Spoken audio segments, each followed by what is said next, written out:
وہ بڑا بھرپور انداز میں کام کر رہی ہیں، اور میرے خیال سے ان لاس کے اپروول کے بعد قانونی حوالے سے بہت سارے لیبر یونینز اور ان کو ایک رسائی ہوگی کہ وہ قانون کے حوالے سے اپنے تحفظات اور اپنے حق کے حوالے سے بات کر سکیں اور ان کو لے سکیں۔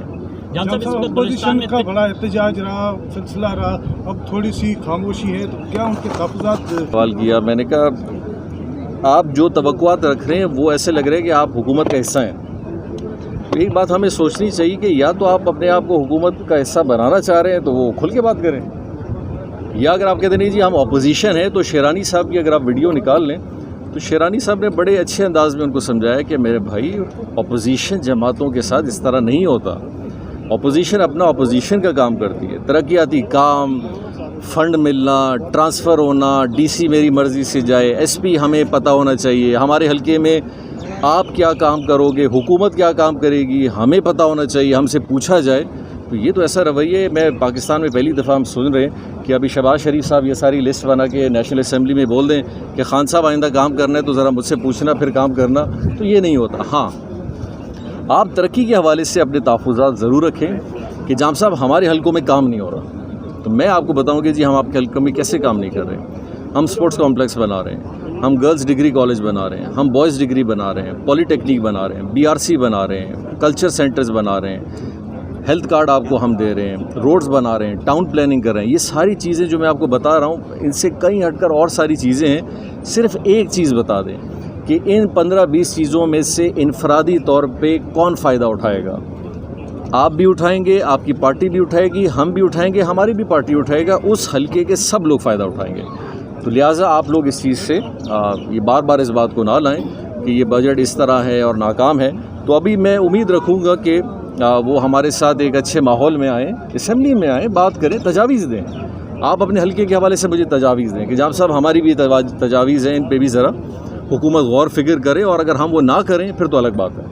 اگر ہم کر رہے ہیں اور مزید بھی کر رہے ہیں تو پھر آپ کو کم از کم جو آپ نے ابھی کیا وہ نہیں کرنا چاہیے تھا۔ سر نئے سیٹ اپ کے اندر سے وہ ہم لا رہے ہیں، 2 انشاءاللہ ہم بورڈنگ سکولز، ہائی سکولز اور 2 کالجز بورڈنگ فیسلٹی کے واچنگ ہاسپٹل بننے جا رہا ہے۔ اسی طرح ایک بہت بڑا گڈانی کا ایک بائی پاس منظور الحمدللہ ہم نے فیڈرل سے کرایا ہے۔ پیرکس کا ایک ڈیم ہم نے الحمدللہ اس پی ایس ڈی پی میں منظور کرایا ہے۔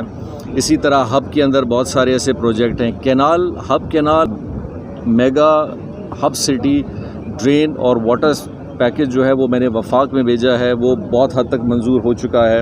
سپورٹس کمپلیکسز جن کی لاگت 40 سے 50 کروڑ ہے وہ ہم نے منظور کرایا ہے، اس کا تو کام بھی الحمدللہ شروع ہو چکا ہے۔ سو یہ وہ میجر کام ہے۔ وندر ڈیم آپ کے سامنے ہے، ہب بائی پاس کا سیکنڈ پورشن ٹینڈر ہوا آپ کے سامنے ہے، پہلے والا کام تقریباً مکمل ہونے جا رہا ہے وہ آپ کے سامنے ہے۔ پرانے ہب بائی پاس ہم نے شروع نہیں کیا لیکن جتنی تاخیر اس میں تھی اس کو ہم نے کمپلیٹ کرایا ہے۔ نئے اسپیشل اکنامک زون جس میں ہب کا منظور ہو چکا ہے، بہت بڑا پروجیکٹ ہے۔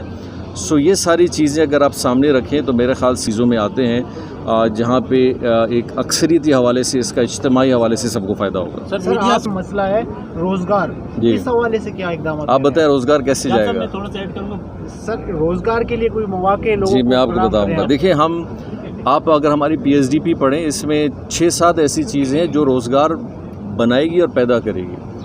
دیکھیں روزگار ایک عام علاقے میں کیسے جاتی ہے، مثال ہے اگر میں آپ کو بلوچستان کے ایسے علاقے میں جاؤں جہاں بولتے ہیں کہ جی یہاں چیکو بھی ہوتا ہے، یہاں سیب بھی ہوتا ہے، یہاں معدنیات بھی ہے، یہاں پہ بہت سارے اور ذخائر بھی ہیں، یہاں کام بڑا اچھا ہو سکتا ہے، لیکن وہاں تک رسائی نہیں ہے۔ جب آپ روڈ بناتے ہیں وہ سارے روزگار اس سے نکل آتی ہیں۔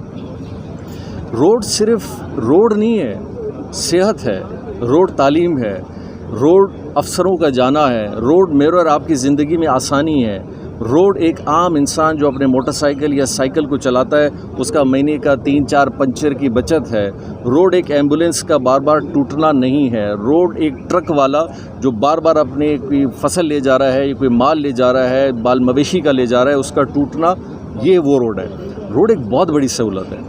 دوسرا مین چیز دیکھیں، ہم ٹیکنیکل ہنرمند پروگرام ہمارا چل رہا ہے، خواتین کا انڈاؤمنٹ فنڈ ہمارا چل رہا ہے، ہر ضلع کے اندر اس نئے بجٹ پہ ہم نے رکھا ہے کہ 2 ایکڑ پہ ایک کمپلیٹ ٹیکنیکل ٹریڈ کا یونٹ بنے گا، جس میں کشیدہ کاری ہو، جس میں اسکل ڈیولپمنٹ ہو، جس میں عام انسان پلمبر، الیکٹریشین، فلاں ووڈ کٹنگ اس میں جانا چاہتا ہے وہ اس کے اندر ہو۔ خواتین کے 60 ڈویژن میں ہم نے ویمن بزنس سینٹر بنائے جو صرف خواتین پہ فوکس کریں گی، اور اس سال پورے بلوچستان کے ہر ضلع میں ہم وہ بنانے جا رہے ہیں۔ اور اسی طرح ہمارا زیرو لون کا ہے، اخوت کے ساتھ ہم نے جو کیا تھا، زیرو انٹرسٹ پہ ہم نے 10,000 20,000 50,000 1 لاکھ پہ لوگوں کو لون دیا۔ بلوچستان میں 600 ٹریکٹر گرین ٹریکٹر کے حوالے سے ہم نے لوگوں کو دیا۔ اس سال ہم 1000 چنچی کا پروگرام لا رہے ہیں کہ ہم بلوچستان کے لوگوں کو یہ موٹر سائیکل فری چنچی بھی دیں گے تاکہ وہ اس کو اپنے لیے کاروبار کے لیے استعمال کرے، بچوں کے لیے استعمال کرے، ایمبولینس استعمال کرے، کام کے حوالے سے استعمال کرے۔ یہ وہ ساری چیزیں ہیں۔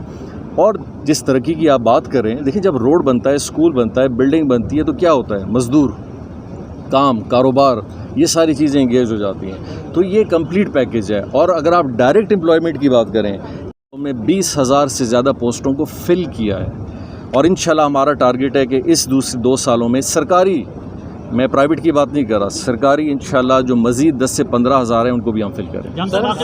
وفاق سے میں نے بات بھی کی، میں نے اس پہ ٹویٹ بھی کیا تھا کہ بلوچستان کے فیصلے جب بھی آپ کریں اس میں بلوچستان کا سٹیک ہونا چاہیے۔ اور میں یہ کریڈٹ دینا چاہوں گا جو میں نے اپنی تقریر میں کیا کہ الحمدللہ یہ 3 بجٹ وفاق نے ہر ایک اسکیم ہم سے پوچھ کے لی۔ یہ پہلی دفعہ بلوچستان کی ہسٹری میں ہوا ہے کہ ہم نے بلوچستان کے ہر اضلاع میں کام دیے۔ پھر میں نے ان کو ایک اور چیز کہی کہ یہ آپ اعلان تو کر دیتے ہیں جی بلوچستان میں تیل بند ہو جائے، یہ اعلان بڑا اچھا ہے، اگر آپ مجھے بتائیں ٹھیک ہے بلوچستان میں رکشان ڈویژن، آدھا کلار ڈویژن، مکران ڈویژن آپ نے بند کر دیے، وہاں ایک بھی پیٹرول پمپ نہیں ہے پاکستانی، ایک بھی پیٹرول پمپ نہیں ہے۔ ڈی سی، ایس پی، اے سی، میں، آپ، بس، گاڑی، ٹریکٹر، ڈیزل، انجن، یہ فیول کہاں سے لائیں گے؟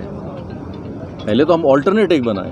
میں آج یہ بولوں کہ جی میں نے آج بلوچستان کے ان 3 ڈویژنس کے اندر ہم نے 200 پمپ قائم کر دیے، اب بلوچستان کے لوگوں کو فیول کا مسئلہ نہیں ہوگا، اب مہربانی کر کے اس سلسلے کو کم کریں۔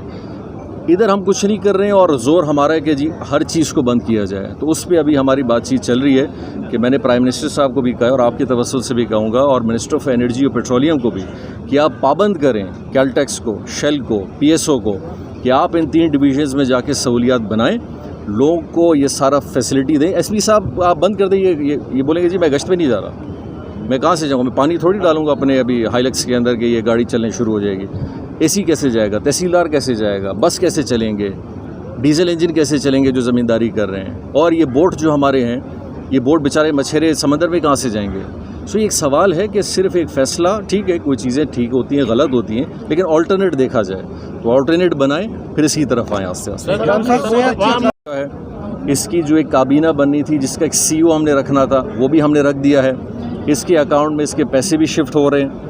اب ہم ایک پروسیس ہے جس میں ہم ایک انشورنس کمپنی کو اپنے ساتھ ڈال رہے ہیں، پھر ہم وہ تقریباً 8 سے 10 یا 15 جتنے بھی اسپتال ہیں ان کو شارٹ لسٹ کریں گے، اور فائنلی کوئی کارڈ نہیں ہوگا، آپ کا شناختی کارڈ آپ کا کارڈ ہے، تو آپ اپنا صرف شناختی کارڈ لے جائیں گے، وہ بلوچستان کا نمبر جو کوڈ ہے وہ دیکھیں گے، آپ فیملی کے اگر ہیڈ ہیں آپ اس پوری سہولت کو استعمال کر سکتے ہیں۔ میں انشاءاللہ دیکھ رہا ہوں آنے والے 3 مہینوں میں انشاءاللہ 2 سے 3 مہینے میں انشاءاللہ یہ شروع ہو جائے گا۔ سب آپ کے پاس بلوچستان کا کارڈ ہے؟ جی بالکل بلوچستان کا کارڈ ہے۔ آپ کے پاس ہے؟ بلوچستان کا پولیس والوں کے پاس، ڈی سی، اے سیز کے پاس، جس کے پاس بلوچستان کا کارڈ ہے حیثیت جو ہوں گے جی وہ بھی یوز کریں گے۔ دیکھیں ہم نے یونیورسل کارڈ کا کانسیپٹ لایا ہے جو کہ پاکستان میں اپنی نوعیت کا پہلا ہے۔ یقینی طور پہ پہلے فیز میں یہ سب کے لیے، اب صاحب حیثیت لوگ میرا خیال ہے اس کو کم استعمال کریں گے۔ آپ صرف دیکھیں صاحب حیثیت کتنے ہوں گے، میں آپ کو مثال دیتا ہوں، بلوچستان کے 5% لوگ صاحب حیثیت ہیں جو کروڑ پتی، لکھ پتی یا ارب پتی ہیں، 95% تو نہیں ہے، تو 95% تو یوز کرنے جائے گا۔ ابھی آپ کا یہاں باہر ایک مزدور ہے جس کو اگر پرائیویٹ سیکٹر میں آپ لے جائیں، یہ بیچارہ ٹیسٹ بھی نہیں کرا سکتا، لیکن آج وہ بولے گا میرا کارڈ ہے نا، میں ابھی آغا خان میں جاؤں گا، میں اپنا علاج وہاں سے کراؤں گا۔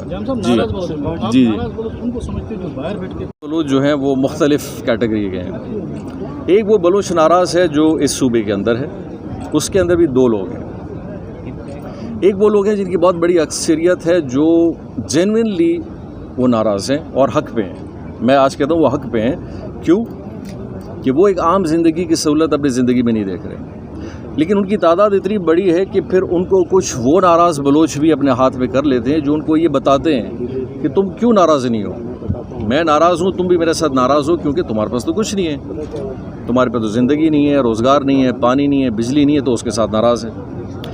کچھ بلوچ اسی طرح باہر بھی اسی طرح ناراض ہیں. کچھ ایسے ہیں جو بلوچستان سے ہیں, صاحب حیثیت ہیں, یعنی کہ کاروبار کر رہے ہیں, روزگار پہ گئے ہوئے ہیں, اور باہر کا ایک بہت بڑا ہمارا جو بلوچ ایک سوسائٹی ہے وہ گلف میں, یورپ میں, بہت سارے ممالک میں, لندن میں یہاں بیٹھی ہوئی ہے, امریکہ میں ہے, وہ دیکھ رہی ہے آپ کی توسل سے کہ جی بلوچستان میں کوئی کام نہیں ہو رہا, وہ بھی ناراض ہیں.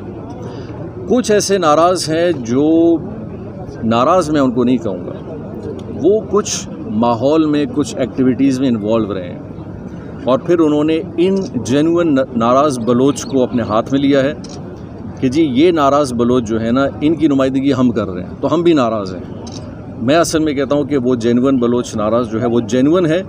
یہ ان کا آپ کہہ سکتے ہیں کہ ان کے اس مجبوری کا فائدہ اٹھاتے ہوئے ان کو لیڈ کر رہے ہیں. لیکن آپ کو دیکھا ہوگا کہ بڑا فرق آ گیا ہے. ان پچھلے 10 سالوں میں لوگوں کا موقف بدل رہا ہے. لوگ پہچان رہے ہیں کہ ہمارا ایجنڈا جنہوں نے اٹھایا تھا ان کا ایجنڈا تو اب PSDP ہے, ان کا ایجنڈا تو ابھی اسکیم ہے, ان کا ایجنڈا تو یہ ہے کہ جام صاحب فیڈرل میں اور ہم میں مشاورت نہیں کرتے. وہ تو اپنے ایجنڈا انہوں نے تو چھوڑ دیا میرا خیال ناراض بلوچ کا, جو انہوں نے اپنے الیکشن میں اٹھایا تھا.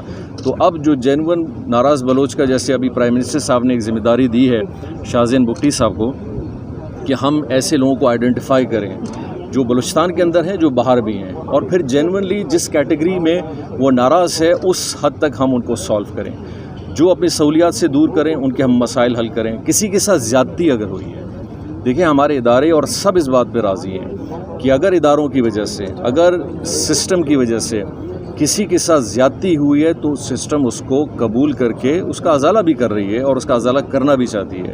لیکن جب اس طرح کا کوئی ماحول بن جاتا ہے تو اس میں آپ نے دیکھا ہے کہ بہت سارے اچھے اقدام کے ساتھ ساتھ بہت سارے ایسے اقدام بھی ہو جاتے ہیں جو آپ شاید نہیں کرنا چاہتے ہیں, لیکن وہ حصہ بن جاتے ہیں اس پورے ایک طریقہ کار کا. تو انشاءاللہ تعالیٰ اس پہ میرے خیال سے ایک پیش رفت آئے گی, اور ہم ہر سیکٹر میں بلوچستان سے صرف بلوچ ناراض نہیں بلکہ بہت سارے لوگ جو ناراض ہیں, جو ہر قومیت کے حوالے سے ہیں, دوسرے حوالے سے بھی ہیں, ان سب کو ہم انشاءاللہ ایڈریس کریں گے. سوال ہے, آپ کی پریس کلب کی اپنی عمارت نہیں ہے. آپ نے ابھی حال ہی میں گوادر میں 70 لاکھ 80 لاکھ کے قریب اس PSDP میں بجٹ رکھا ہے. ہم نے آپ سے پچھلی بھی ملاقات میں گزارش کی تھی کہ اب میں پریس کلب کے لیے عمارت کی تعمیر کے لیے فنڈز مختص فرمائیں. بیلا میں فنڈز مختص, ہم نے تو کوئٹہ والوں کو اکیڈمی بنا کے دی ہے, ہم نے وہاں ان کو ریزیڈینشیل بنا کے دی ہے. میں دیکھیں آپ لوگ سے ہمیشہ ایک تو آپ لوگ ہب سے باہر نہیں نکلتے ہیں. آپ لوگ تھوڑا ہمت کریں, کوئٹہ آئیں. میں 2 چیزوں کا آپ کے لیے اعلان کرتا ہوں. آپ کے لیے یہاں کالونی کے ساتھ انشاءاللہ ہم اس کی کنسٹرکشن بھی لائیں گے, اور آپ لوگوں کے جو پریس کلب کا ہے وہ اب میں اپنے فنڈ سے بھی انشاءاللہ کرواؤں گا. ایک چھوٹی سی ریکویسٹ ہے, جی سوشل میڈیا کا استعمال ہے اس دور میں, یعنی کہ آپ تک بھی ہماری رسائی بہت آسان ہو گئی ہے اس ذریعے, لیکن یہاں کی آپ کے لسبیلا کی ضلعی انتظامیہ ہے, وہاں تک عام آدمی کی رسائی نہیں ہے. اس حوالے سے سر بہتر نہیں کہ وزیر اعلیٰ آپ کے ساتھ ڈائریکٹ ہے. DC صاحب تو کسی واٹس ایپ گروپ میں بھی نہیں بیٹھتے ہیں, نہ کسی سے واٹس ایپ پہ کانٹیکٹ. آپ خود واٹس ایپ پہ, آپ کا حالانکہ اپوزیشن تنقید کرتا ہے, واٹس ایپ پہ چلاتے, کم سے کم آپ کا DC صاحب کو تو کم سے کم یہ بات ابھی اپوزیشن میں مار رہی ہے کہ واٹس ایپ کے بغیر گزارا نہیں ہے. ہم تو کہہ رہے ہیں کہ ہم واٹس ایپ اچھی بات ہے, ہم اس کے تعریف کرتے ہیں. سوشل نہیں, میں ایک کام کروں گا, میں ڈسٹرکٹ ایڈمنسٹریشنز کو ان چیزوں کی طرف لا رہا ہوں کہ سلیکٹیو اچھے گروپ بنائیں, سنجیدہ لوگ ہوں, اچھا مشورہ دینے والے ہوں. بلکہ اچھا ہے یہاں SP صاحب بھی ہیں اور DC صاحب بھی ہیں, سلیکٹ بلکہ وہ خود ہی بنائیں, اور 8-10 ایسے لوگ جو کم از کم ان کو حالات سے واقف کرائیں, اور پھر یہ اس پہ ایکشن لیں. DPO صاحب تو رابطے میں, DPO صاحب تو ہمیشہ رابطے میں رہتے ہیں, دونوں بنائیں گے. DC صاحب تو کال اٹھانا گوارا نہیں کرتے.